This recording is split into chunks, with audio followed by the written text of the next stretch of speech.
We'll see.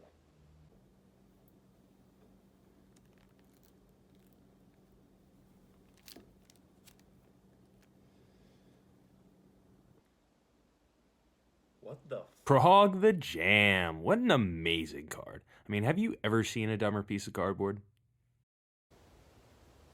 Well, I stand corrected. Seriously, though, there are a lot of weird monsters in this game, especially normal monsters, and it seems like everybody's got their favorite. For some, they might say one of the, big classics like Dark Magician, Blue Eyes, or if you're really based, Red Eyes. For other players, though, it's just kind of one of those things where you pick something and go. It's either some kind of nostalgia, or maybe it just looks weird and you get something like, I don't know, Firecracken. Now, over time, some of these guys have gotten really popular with the community for one reason or another, but above all, there's one that sits as king. That's right, Frog the Jam, stealing hearts since 2002. But why? I mean, seriously, this card has been memed from hell to high water since the dawn of humanity, crawling out of the swamps. So what makes it so beloved? Is it because it's stupid looking? I mean, it's no Toadmaster, and you know that guy fucks. I mean, how else do you get on the greater polymerization art? Well, what about the name? I mean, Frog the Jam does roll right off the tongue. Cool. See? Well, as it turns out, it's kind of... Except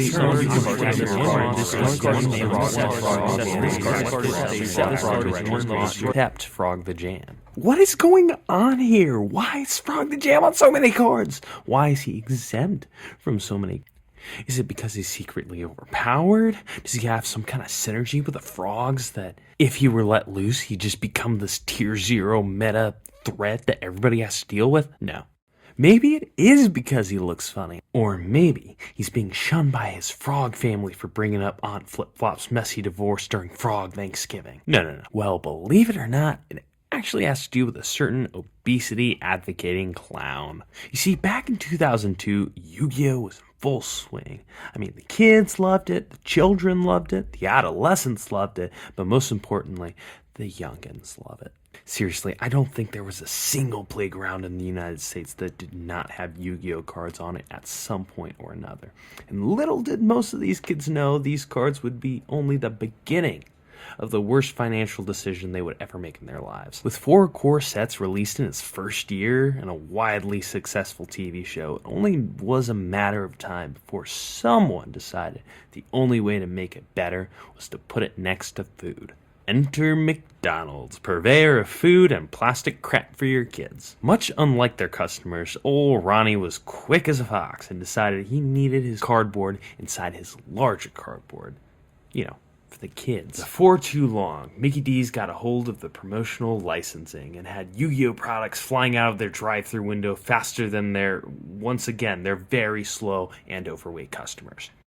Their promotions range from CDs to plastic figures to, that's right, Yu-Gi-Oh! Cards. I mean, who would have guessed it? You see, by the time McDonald's got their hands on these cards, Japan had already built up a steady supply of cards thanks to their OCG format. A plethora of these cards had already been imported to the TCG, or the US format, thanks to the previously mentioned core sets. But there were still a number of these masterpieces that stuck in Japan due to being, dog water. Now, considering that this promo deal was made by a bunch of bigwigs with weight gain products and a complete lack of understanding for this game, they were naturally drawn to these shit cards. Let's just call them that. And while it's easy to look back at these sets and make fun of them for their card pool, and honestly, I can't say they were completely clueless about how they chose these. Sure, most of them were commons with junk stats that didn't matter in the sense of the metagame,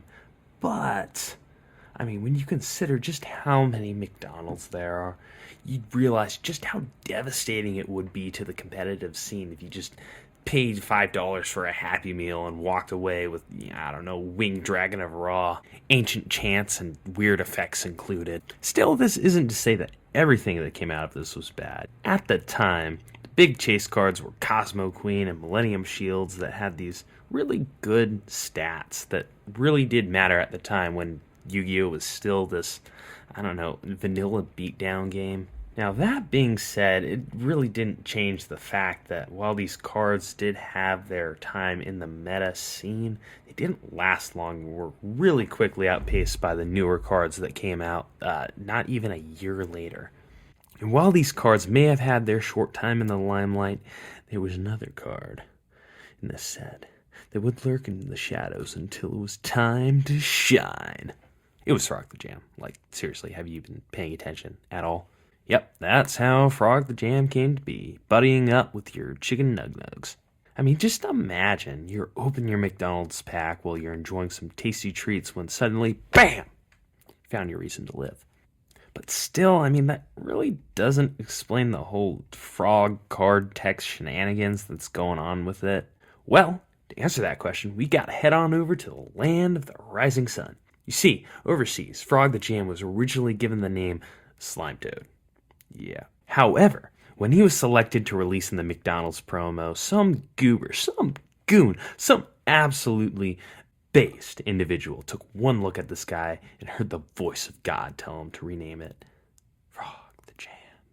There have been several series since then on why it was given this name, but perhaps my favorite and probably the most likely is that it's named after Frog Jam. That is F-R-O-G jam. You see, it's a type of preserve originating in Appalachia made of figs, raspberry, orange, and ginger. Personally, though, I think it's more of an Ellis Island situation where some board attendant botched the translation on the name and sent him away before renaming 62 Italians Tony just for the heck of it. Regardless of how this change came about, though, it was mostly seen as just this harmless, fun thing until 7 years later, with the release of Unifrog and Substitute in 2008. You see, these two cards were the first of our froggy friends to have this revelation that the Jam Man in their text was in fact not a member of the family. Then, the following year, Swap Frog and Dupe Frog would be released, adding to the confusion, and Rodent Toaded would come out a year after that, cementing this line in the text as a dank meme. With the creation of this new frog archetype, one might wonder, why don't they just add Frog the Jam to the frog archetype? It seems so simple.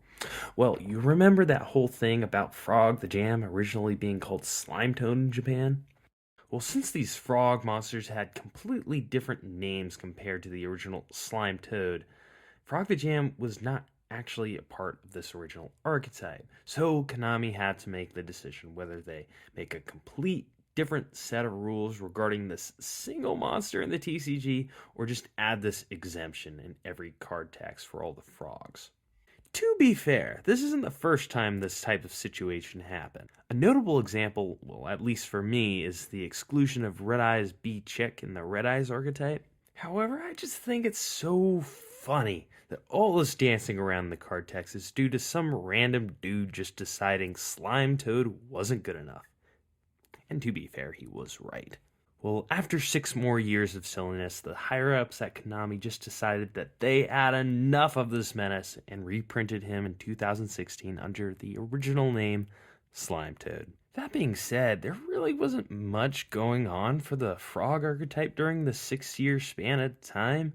I mean, between this time, only 2 cards related to the monsters were released, those being Trade Toad, a botched, nerfed version of Substitute, and then, of course, Totally Awesome, which, while it was definitely a meta-relevant card at the time, it didn't seem like a good enough reason to warrant the name change.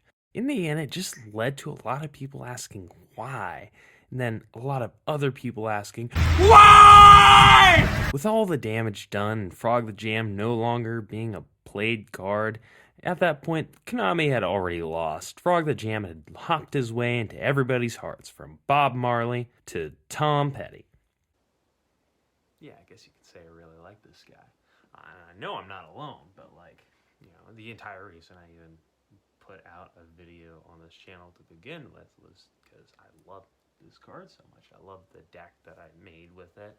I love the fact that I was able to do something as silly as even get a locals win in with this. It's never happening again, but You know, it's just special.